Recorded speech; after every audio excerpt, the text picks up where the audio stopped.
اعوذ باللہ من الشیطان الرجیم بسم اللہ الرحمن الرحیم۔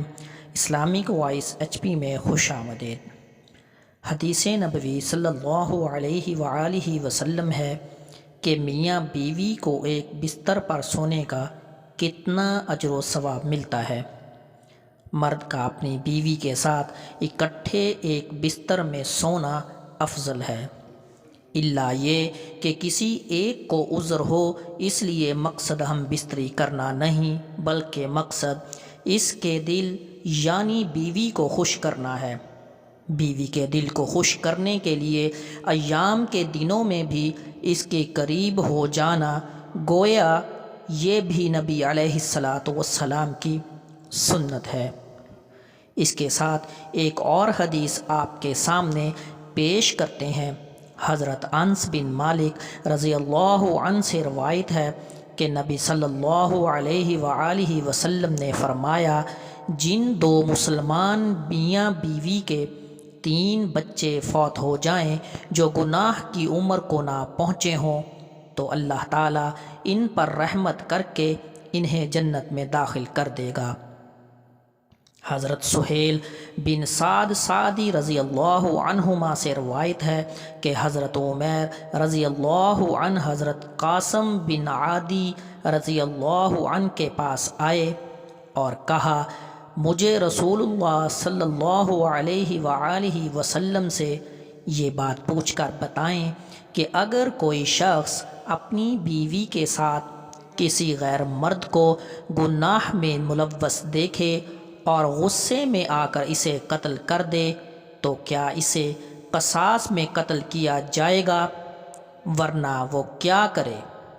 حضرت عاصم رضی اللہ عنہ نے رسول اللہ صلی اللہ علیہ وآلہ وسلم سے یہ مسئلہ دریافت کیا تو رسول اللہ صلی اللہ علیہ وآلہ وسلم نے اس قسم کے سوالات کو ناپسند فرمایا۔ بعد میں حضرت عمیر رضی اللہ عنہ حضرت عاصم رضی اللہ عنہ سے ملے تو انہوں نے دریافت کیا اور کہا، تم نے کیا کیا؟ انہوں نے کہا کہ یہ ہوا یہ ہے کہ تجھ سے مجھے بھلائی نہیں پہنچی۔ میں نے رسول اللہ صلی اللہ علیہ وآلہ وسلم سے یہ مسئلہ دریافت کیا تو آپ نے سوالات کو ناپسند فرمایا۔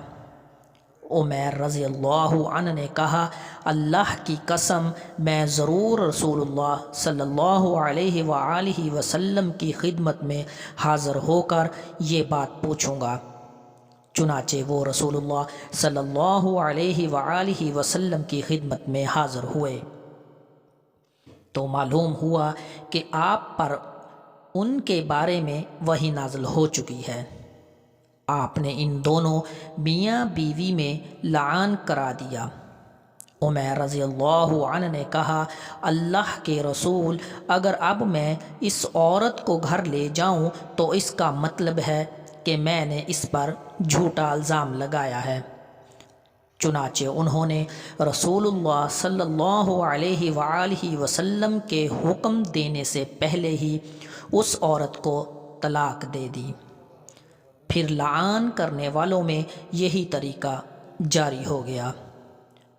اس کے بعد نبی صلی اللہ علیہ وآلہ وسلم نے فرمایا، دیکھو اگر اس عورت کے ہاں سیاہ فام سیاہ آنکھوں والا برے سرینوں والا بچہ پیدا ہوا، میرے خیال میں اس عمیر رضی اللہ عنہ نے یقیناً سچ کہا ہے، اور اگر اس کے ہاں بیر بہوٹی جیسا سرخ بچہ پیدا ہوا تو میرے خیال میں اس عمیر نے ضرور جھوٹ بولا ہے۔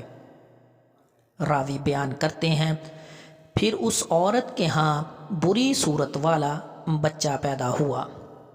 حضرت عبداللہ بن مسعود رضی اللہ عنہ سے روایت ہے، انہوں نے فرمایا، جمعہ کی رات ہم لوگ مسجد میں تھے کہ ایک آدمی نے کہا، اگر کوئی مرد اپنی بیوی کے ساتھ کسی غیر مرد کو گناہ کی حالت میں دیکھ کر قتل کر دے تو تم لوگ اسے قصاص کے طور پر قتل کر دو گے۔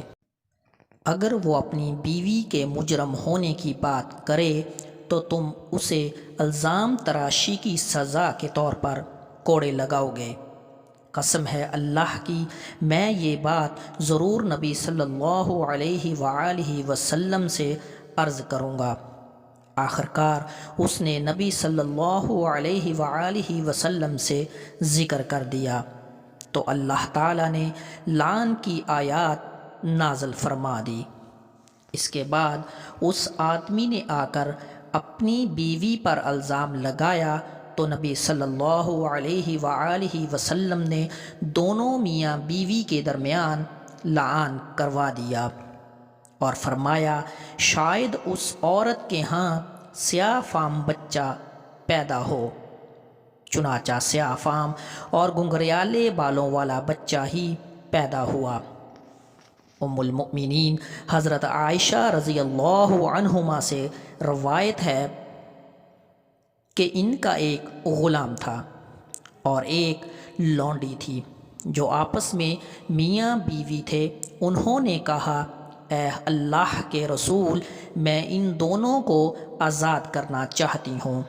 تو رسول اللہ صلی اللہ علیہ وآلہ وسلم نے فرمایا اگر تو انہیں آزاد کرے تو عورت سے پہلے مرد کو آزاد کرنا۔